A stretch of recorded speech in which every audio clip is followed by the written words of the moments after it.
अब आप इलाके अनकवर कर रहे हैं, अब आप फायर फाइटिंग पे आ गए हैं।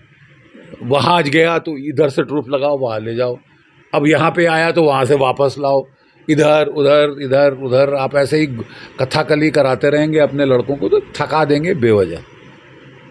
मैंने देखा है कई यूनिटें नागालैंड, मणिपुर, मिज़ोरम से आई, वो भी कॉम्बैट एरियाज़ हैं, वो भी counter terrorist CI operational areas हैं अपने। फिर देखिए हमारा एक फील्ड पीस का रोटेशन था।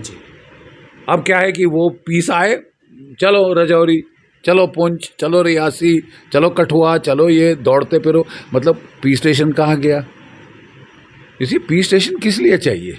इसलिए चाहिए कि जो लड़का 24 घंटे आपने रखा है सियाचिन पे, लद्दाख में, उसको अपने माँ बाप का इलाज कराना है, बहन की शादी करानी है, घर को रिपेयर करानी है, उसको छुट्टी चाहिए, उसको थोड़ा टाइम बच्चों को पढ़ाना है, अच्छे स्कूलों में डालना है, उसको थोड़ा फैमिली के लिए टाइम चाहिए, तो उसको पीस स्टेशन भेजा जाता है। और फिर उसको जब रेस्ट हो जाता है, ट्रेन हो जाते हैं दोबारा, फिर उसको फील्ड एरिया। अब आप फील्ड पीस रोटेशन प्रोफाइल को ख़राब कर दोगे तो फिर साहब ज़्यादा देर नहीं चलोगे। और मैं आपको बता रहा हूँ कि देखिए आपकी आंखों के सामने एक बड़ा प्रत्यक्ष प्रमाण ट्रेलर चल रहा है। क्या ट्रेलर चल रहा है? रशिया यूक्रेन की लड़ाई हो रही है। रशिया के पास हथियारों की कोई कमी है? हम खरीद रहे हैं, ठीक है साहब।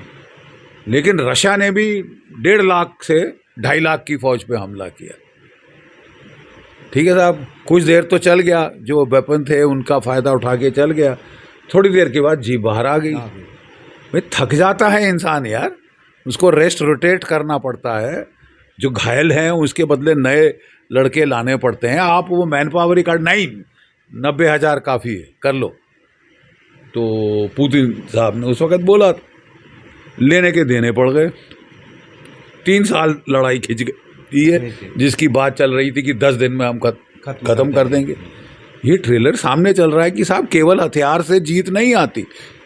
आजकल के युग में you need man power and technology and hi-tech, दोनों। जिसकी आबादी दुनिया में सबसे बड़ी 1.4 अरब और सबसे यंग आबादी, 50% भारतीय 26 वर्ष की आयु के नीचे। इस वक्त आपकी सबसे बड़ी ज़रूरत है जॉब्स क्रिएशन, जॉब क्रिएट करना। और यहाँ माशाल्लाह हम जो जॉब्स हैं उनको काट रहे हैं। मुझे तो लॉजिक कोई समझा दे तो मैं बड़ा उसका आभारी हूँगा, ठीक है साहब। अभी तो चलिए आप गडकरी जी ने रोड सड़कें बना रहे हैं, इंफ्रास्ट्रक्चर क्रिएशन हो रही है। सड़कें कब तक बनाएंगे? 2 साल और 3 साल और, फिर वो सारी मैन पावर खाली बगैर जॉब के होगी। और उस वक्त आप जॉब्स काट रहे होंगे कि फ़ौज की तो साहब काट ही दो, बड़ा खर्चा हो रहा है। अगर फ़ौज पे खर्चा हो रहा है, मुझे बताइए, हम ITBP की 7 नई पलटनें खड़ी कर रहे हैं, उस पर खर्चा नहीं हो रहा। आपको फ़ौज का ही खर्चा दिख रहा है कि काटो काटो काटो, एक काटो काटो काटो तो लड़ेगा कौन? अब आप कह रहे हैं कि फ़ौज की रक्षा पुलिस करेगी। मुझे तुक समझ नहीं आया कोई।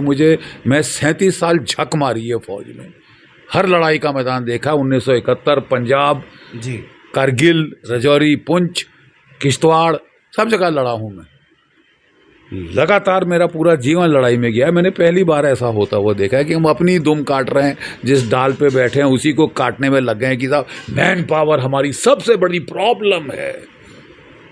हम पेंशन नहीं दे सकते। एक सांसद को 5 बारी इलेक्ट होते हैं, उनको महानवाज को 5 पेंशन मिलती। एक पेंशन देने में एक सिपाही को हम नहीं समझ आया हमारी नानी क्यों मरी जा रही है।